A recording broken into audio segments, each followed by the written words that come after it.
పూర్తి వివరాల కోసమై స్క్రీన్ మీద కనిపిస్తున్న మొబైల్ నెంబర్కి కాల్ చేయండి, షరతులు వర్తిస్తాయి.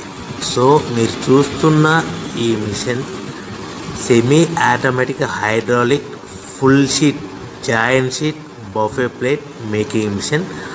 ఓన్లీ సింగిల్ లివర్ ఉంటుంది. సింగిల్ ఆపరేటర్తో 2 రకాల ఫుల్ షీట్ జాయింట్ షీట్ పెట్టి 2 రకాల ప్లేట్లు తయారు చేసుకోవచ్చు. ఈ మిషన్లో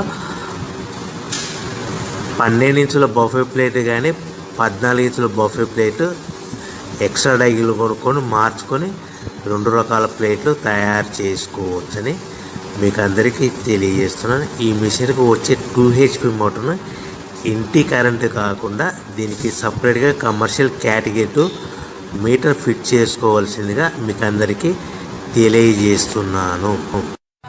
ఈ ఫుల్ షీట్ను మిషన్లో ఈ విధంగా పెట్టి గేర్ని ముందుకు ప్రెస్ చేస్తే డై కిందికి వస్తుంది. సో 1 2 3 4 సెకండ్లు ఆగిన తర్వాత లివర్ని ఎన్నికట్టి డై పైకి వెళ్తుంది. ఈ విధంగా ఫుల్ షీట్ పెడితే జాయింట్ షీట్ పెడితే 2 రకాల ప్లేట్లు ఈ విధంగా తయారవుతాయి. సో మనకు ఓన్లీ సింగిల్ గేరు సింగిల్ ఆపరేటర్తో మనం ఈ విధంగా షీట్ పెట్టి గేర్ని మళ్ళీ ముందుకు ప్రెస్ చేస్తే డై కిందికి వస్తుంది. 1 2 3 4 సెకండ్లు ఆగిన తర్వాత అదే లివర్ని వెనక్కి అంటే డై పైకి వెళ్తుంది. ఈ విధంగా ఫుల్ షీట్ పెట్టడం వల్ల 2 రకాల ప్లేట్లు తయారవుతాయి. సో ఈ మిషన్లో మనము గంటకి చేసే ఆపరేటర్ మీద ఆధారపడి ఉంటుంది. గంటకి 500 ప్లేట్ల నుంచి 1000 ప్లేట్ల వరకు తయారు చేసుకోవచ్చు.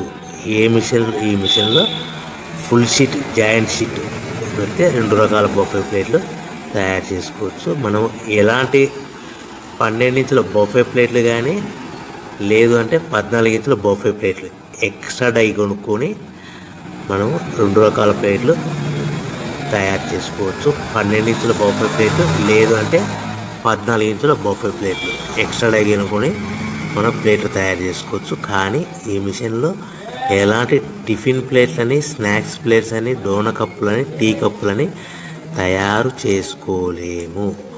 కేవలము బఫే ప్లేట్లు తయారు చేసుకోవచ్చని మీకు అందరికీ సలహా ఇస్తున్నాను. మనం మిషన్ కొనుక్కున్న తర్వాత దీనికి వచ్చే 2 HP మోటార్ని ఇంటి కరెంటు మీటర్ కాకుండా దీనికి సపరేట్గా single phase commercial category 2 metre fit చేసుకోవడం వల్ల భవిష్యత్తులో ఎలక్ట్రిసిటీ డిపార్ట్మెంట్ నుంచి మనకి ఎలాంటి ప్రాబ్లమ్స్ ఉండవని మీకు అందరికీ తెలియజేస్తుంది. ఈ మిషన్ కేవలము పెద్దవాళ్ళు మాత్రమే ఆపరేటింగ్ చేయవలసిందిగా మీకు అందరికీ తెలియజేస్తున్నాను. పిల్లలతో ఆపరేటింగ్ చేయించవద్దని మీకు అందరికీ సలహా ఇస్తున్నాను. సో మనము ఈ మిషన్లో మనకు రా మెటీరియల్ ఫుల్ షీట్ అంటే జాయింట్ షీట్ 2 రకాల ఉండే జాయింట్ షీట్ మనకి రా మెటీరియల్ కాస్ట్ ఎంత పడుతుందంటే ఉదాహరణకి మీకు అర్థమవడానికి ఫుల్ షీట్ జాయింట్ షీట్ అంటే 2 బఫే ప్లేట్లు ఉంటాయి. 2 రకాల బఫే ప్లేట్లు మనకు full sheet joint sheet cost వచ్చేసి ఎగ్జాంపుల్ ఉదాహరణకి 3 రూపీస్ పడుతుంది అనుకోండి. మనం అదే బల్క్లో హెవీ బల్క్లో ఇంటికి తెచ్చుకుంటే మనకు ప్రతి షీట్ మీద ట్రాన్స్పోర్ట్ వచ్చేసి 10 పైసల నుంచి 15 పైసలు మనకు ఖర్చు వస్తుంది. సో ఇంటికి తెచ్చుకున్న రా మెటీరియల్ షీట్ని మనం ఈ విధంగా ప్లేట్ తయారు చేయడానికి కేవలము 5 పైసల నుంచి 10 పైసలు పవర్ బిల్ పడుతుంది. అంటే 3 రూపాయల షీటు ప్లస్ ట్రాన్స్పోర్ట్ 15 పైసలు 10 పైసలు పవర్ బిల్ అంటే 3 రూపాయల 25 పైసలు ప్లేట్ 2 రకాల ప్లేట్లు తయారైపోతాయి. సో మనం దాని మీద మార్జిన్ ఒక్కొక్క ప్లేట్ మీద 10 పైసల నుంచి 25 పైసలు మార్జిన్ పెట్టుకొని అమ్ముకోవాల్సిందిగా మీకు అందరికీ తెలియజేస్తున్నాను. సో ప్రతి ప్లేట్ మీద ఖర్చులన్నీ పోను 10 పైసల నుంచి 25 పైసలు ఒక్కొక్క ప్లేట్ మీద మనకు 10 పైసలు